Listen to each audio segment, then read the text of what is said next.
أعوذ بالله من الشيطان الرجيم. بسم الله الرحمن الرحيم.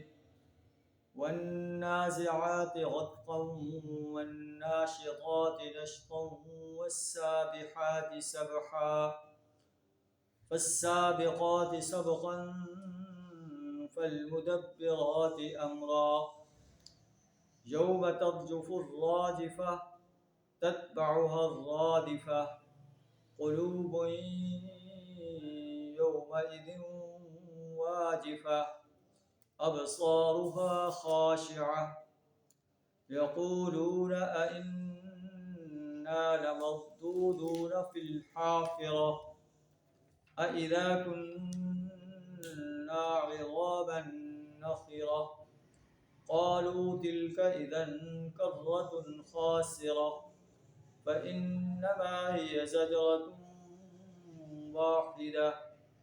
فإذا هم بالساهرة صدق اللہ العظیم۔ سورہ النازعات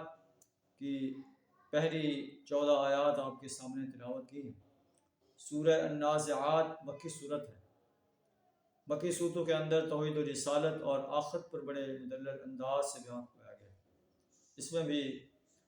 قیامت کے بارے میں، قیامت کے مناظر، اور پھر جو قیامت کو تسلیم کرتے ہیں، اللہ کی وحدانیت کو تسلیم کرتے ہیں، اللہ کے رسول صلی اللہ علیہ وسلم رسالت کو تسلیم کرتے ہیں، یوم حساب کو مانتے ہیں،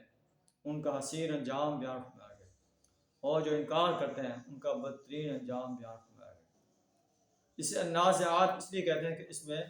النازعات کا لفظ آیا ہے، والنازعات غرقا۔ تو آیات کا ترجمہ کچھ اس طرح ہے،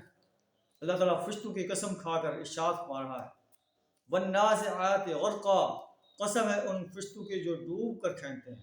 یہ انسان کو روح کو کھینچتے ہیں، والناشطات نشطا، اور آہستگی سے نکال لیتے ہیں، والسابحات سبحا،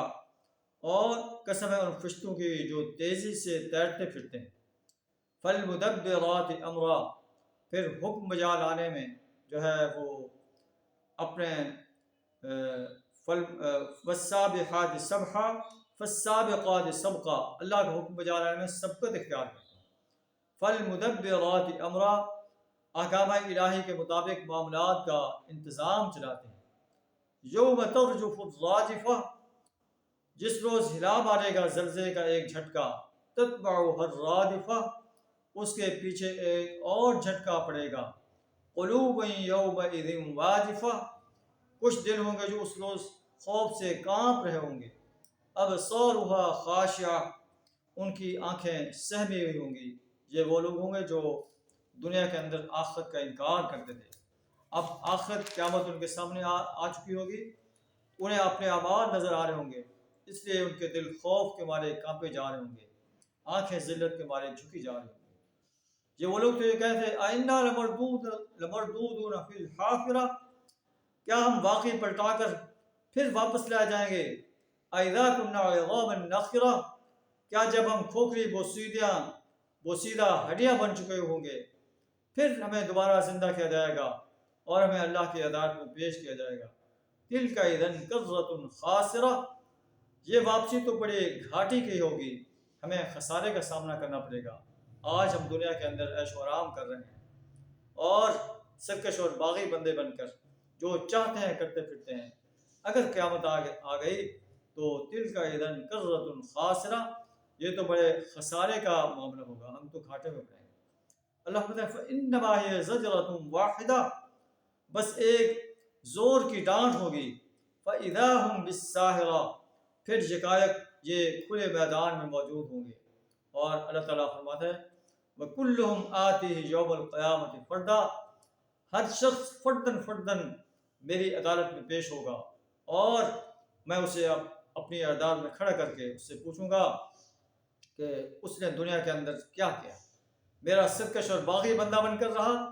اللہ کے احکامات کو پامال کرتا رہا، میرے مقابلے میں اوروں کی پرستش، اوروں کی بندگی اور غلامی اختیار کرتا رہا، اوروں کی حاکمیت کو تسلیم کرتا رہا، اوروں کی حاکمیت کو قائم کرنے کے لیے جد و جہد کرتا رہا، میرے مقابلے میں اوروں کو حاجت روا اور مشکل کشا بناتا رہا، حاجت دعا مشکل کشا بنانے کے ساتھ ساتھ نظر و نیاز مانتا رہا، اوروں کے سامنے سجدہ ریز رہا، اوروں سے دعائیں مانگتا رہا، یا خالصتاً میرا غلام بن کر رہا، میرا بندہ بن کر رہا۔ اللہ سے دعا ہمیں یوم حساب کے لیے تیاری کرنے کی توفیق عطا فرمائے،